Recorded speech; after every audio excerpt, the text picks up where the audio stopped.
Hi, and welcome back to the Mind of the Writer. So, today on the Mind of the Writer, I wanted to talk about a variety of concepts which have come up around the psychology of writing poetry. These are things that I've been thinking about in the past weeks as I've written my own poetry and as I've read other poetry, and I've had, gone through comments and interacted with people over the daily LinkedIn poetry posts. So I thought that I would talk about some of those psychological issues today. So the first one that I'm going to talk about is looking at the poem as a place of worship. The second one that I'm going to look at is I'm going to look at the concepts of foresight and hindsight when it comes to writing poetry and creating a sense of reverence around the poem. I'm going to look at the relationship between pain and creativity. And I want to say a little bit about the evolution of language and also a little bit about using a cell phone or an iPhone to help with the creative process when it comes to writing. So there's quite a lot that I want to get through today.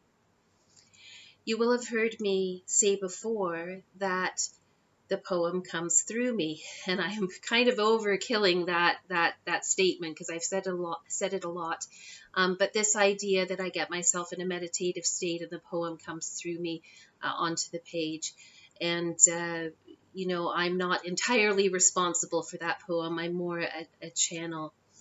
And then a week or two ago, I expanded on that and said, while I think that that happens, I can also imagine the poem as a terrain, as a landscape.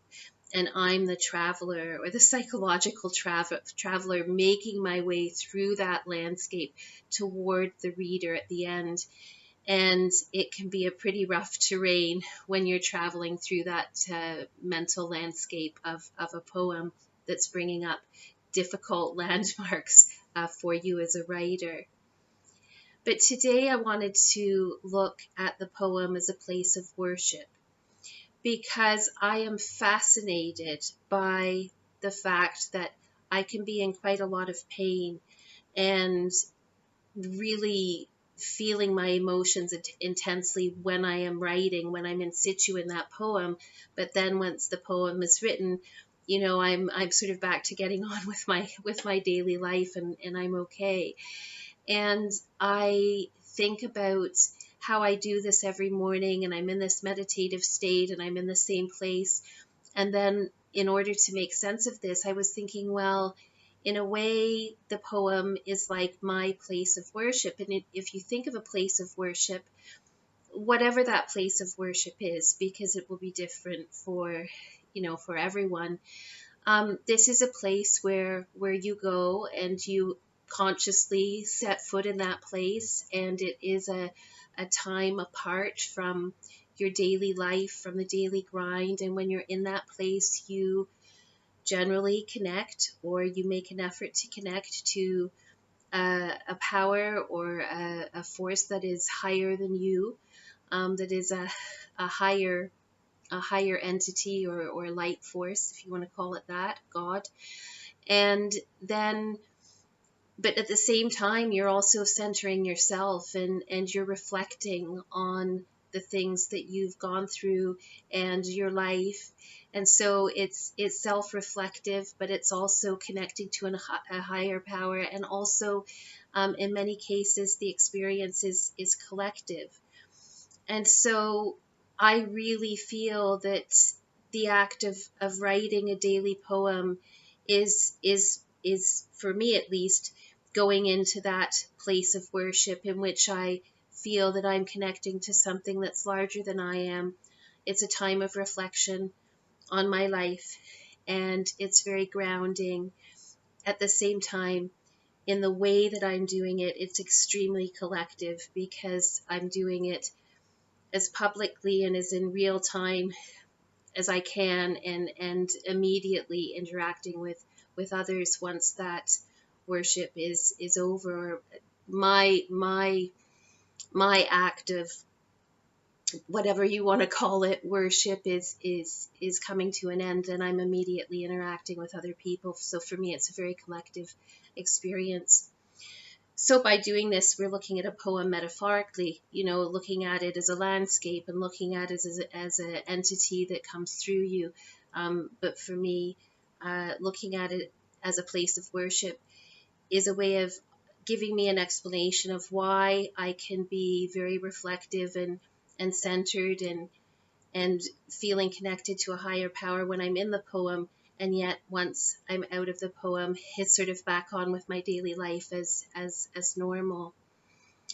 However, having said that, I definitely take what I am learning from my place of worship, the poem, out into the world with me in the way that I begin to change and adapt to what for me is a more consistent, creative way of being in the world.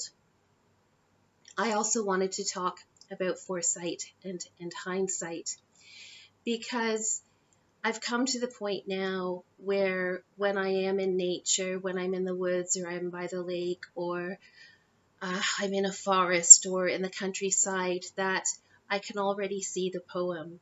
In other words, it's almost as if I'm walking through the landscape and I'm touching the grass, or I'm looking at the sky, or I'm looking at the lapping of the water onto the shoreline, onto the rocks or the sand, and the metaphors, it's like they're turning into metaphors right before my eyes, and I can already imagine that landscape on paper. It's a foreshadowing of the physical place that I'm in.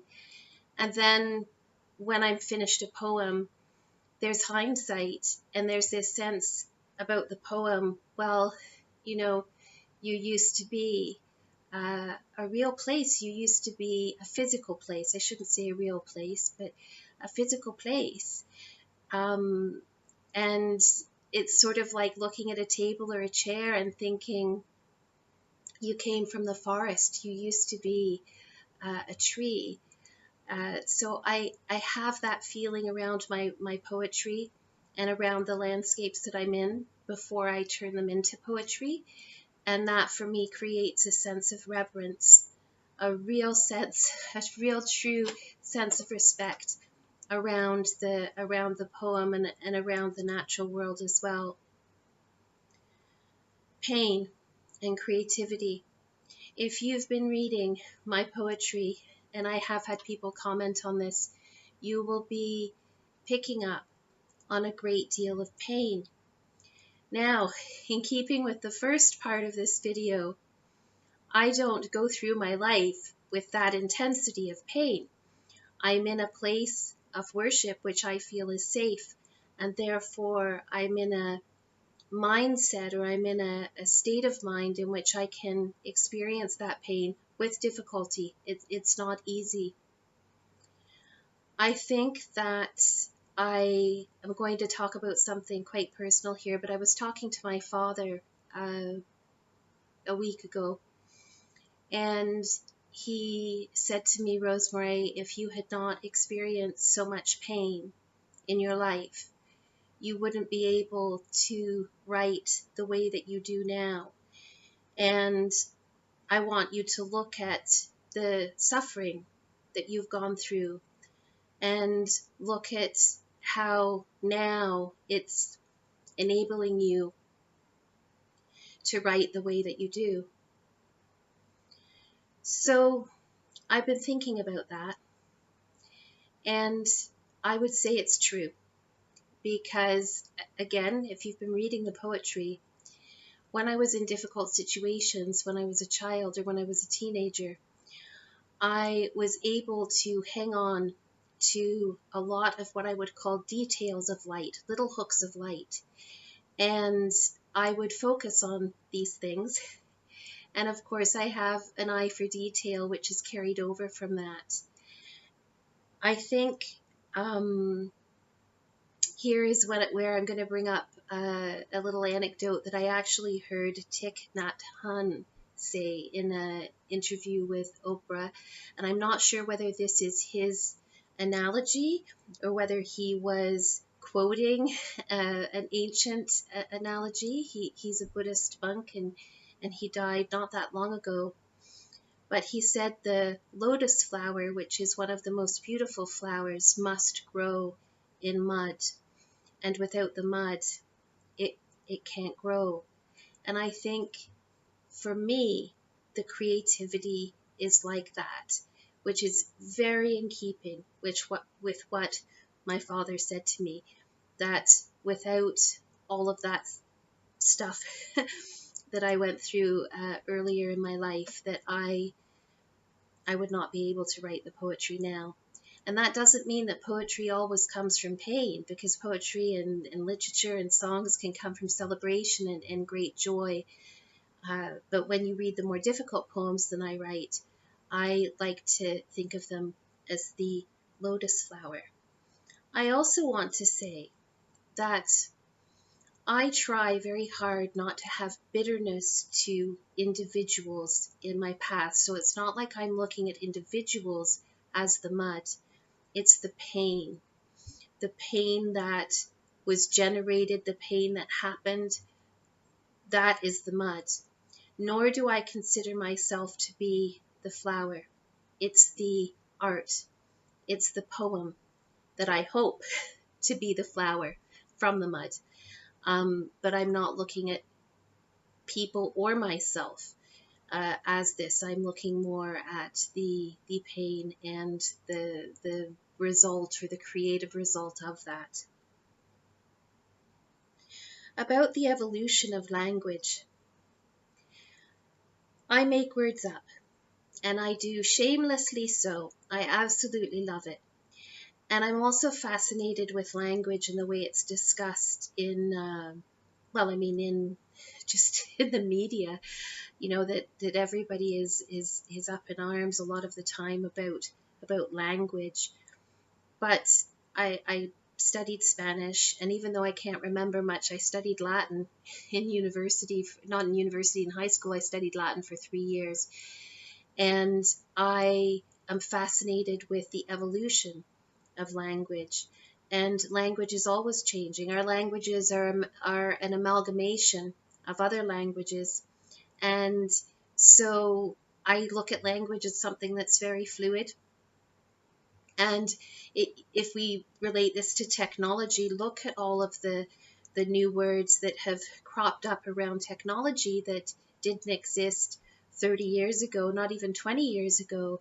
And we're all comfortable using that language now. We've adapted our language to accommodate the changes in society. And I try very hard to get some of the old expressions out of my language to keep up with, the new times. And in my poetry, I do my best to be inclusive in my poetry, but also sometimes I'm looking for a word or a feeling, and there is no word for it. And so I will turn a noun into a verb, or turn a verb into a noun, and play around with language. And for me, that's just so much fun. And at the same time, I will bring the old language back. So I do use words like beguile and smitten every so often, and probably other words as well. And then I was thinking too, if we go back to the whole place of worship thing, when you're in a place of worship, usually you are using older language, or you're referring to more archaic texts, and that language can be absolutely beautiful. And there is, not only is it beautiful, it invokes certain emotions. And so I like to think that when I'm writing, that I have the same foresight and hindsight as I do when I'm looking at a poem, and when I'm looking at the natural setting, and thinking, you're going to be a poem. The last thing I want to talk about is the iPhone, or any cell phone for that matter. Mine just happens to be an iPhone. But when even like 2 or 3 years ago, I was quite judgy, we could say, about everybody taking photos of everything. And now I am one of those people. And I am to go on a walk with me is a little bit annoying because I'm always stopping and I'm always taking pictures of things. It's like, oh my goodness, just wait. I need to get this blade of grass. Just wait. I need to take a picture of this flower. And one thing that I've learned in this process is that, having become one of these people that snaps photographs of everything that moves and that doesn't move, that I have developed an appreciation for detail that perhaps I'm contradicting myself, because I said I've always focused on detail. I have, but there's a difference. There's something about taking photographs and taking so many of them that really draws my eye to the minute beauty that is all around.